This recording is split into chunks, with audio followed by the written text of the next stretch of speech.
मध्य प्रदेश सरकार के पशुपालन विभाग ने सभी कलेक्टर्स को पत्र लिखकर अनुपयोगी सांडों की नसबंदी करने का आदेश दिया है। विभाग के अपर मुख्य सचिव JN कंसोटिया की ओर से जारी पत्र में नसबंदी की वजह प्रदेश में गौवंश की बढ़ती संख्या बताई गई है और कलेक्टरों से कहा गया है कि वो 23 अक्टूबर से बधियाकरण अभियान चलाए। सरकारी अनुमान के मुताबिक प्रदेश में ऐसे करीब 12 लाख सांड हैं।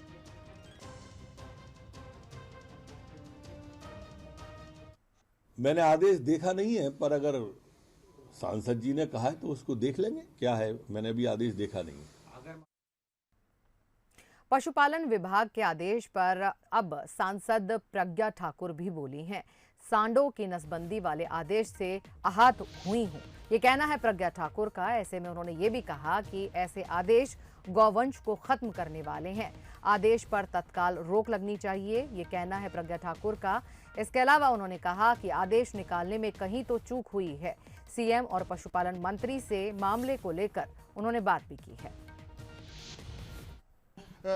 एक आदेश आया पशुपालन विभाग का जिसमें बताया गया कि सांडों की जो नसबंदी की जाएगी, किस तरीके से आप देखते हैं? मैंने कहा कि इस पर तत्काल रोक लगनी चाहिए और कल मैंने माननीय शिवराज जी से बात की, माननीय पशुपालन मंत्री जी से बात की, कलेक्टर से बात की, ये उनके जो OSD थे उनसे बात की, मंत्री जी के, मतलब कोई व्यक्ति मैंने छोड़ा नहीं जिससे बात नहीं की हो। और मैं आहत हूँ इस बात से कि इस तरह से हमारे गौवंश को, देशी गौवंश को ख़त्म किया जा रहा है और तमाम प्रकार की वो जो लेकर के जर्सी और ये वो सब लेकर के गाय आ रहे हैं, ये इस पर मैं विश्वास नहीं करती हूँ क्योंकि वो गाय की श्रेणी में नहीं आती हैं। और मैं साधु संतों को भी कहती हूँ कि इस बात में जागृत हों। जितने गौरक्षक हैं, वो गौरक्षक हैं, हिंदू हैं, सब जागृत हों इस मामले में और इस प्रकार की कोई भी गतिविधि अब नहीं हो। और ये मुझे विश्वास है कि शिवराज जी इस बात को तत्काल रोक देंगे क्योंकि कल उन्होंने कहा। वो बोल रहे हैं, पशुपालन विभाग का कहना है कि निरंतर प्रक्रिया है, उसके तहत किया जाए। कोई निरंतर प्रक्रिया नहीं होती। क्या निरंतर प्रक्रिया है? अगर मनुष्य की पैदाइश जहाँ ज़्यादा हो रही है, जनसंख्या कम करो, जनसंख्या कम करो, जनसंख्या कम करो। हिंदुओं ने एक संतान पैदा करना शुरू कर दिया और नहीं तो किसी के तो है ही नहीं, मतलब पैदा ही नहीं करना। ये क्या होता है? जब ख़त्म होने लगेंगे तब ये जागृत होंगे, तब तक इनका समय निकल जाएगा। उसके साथ ही मैंने कहा कि क्या करना चाहते हो तुम? वंश खत्म करना चाहते हो, देशी गौवंश खत्म करना चाहते हो। अगर देशी गौवंश खत्म हो गया तो हम किसकी पूजा करेंगे? किसको गौ माता कहेंगे? कौन अमृत देगा? कौन हमें जीवित रखेगा?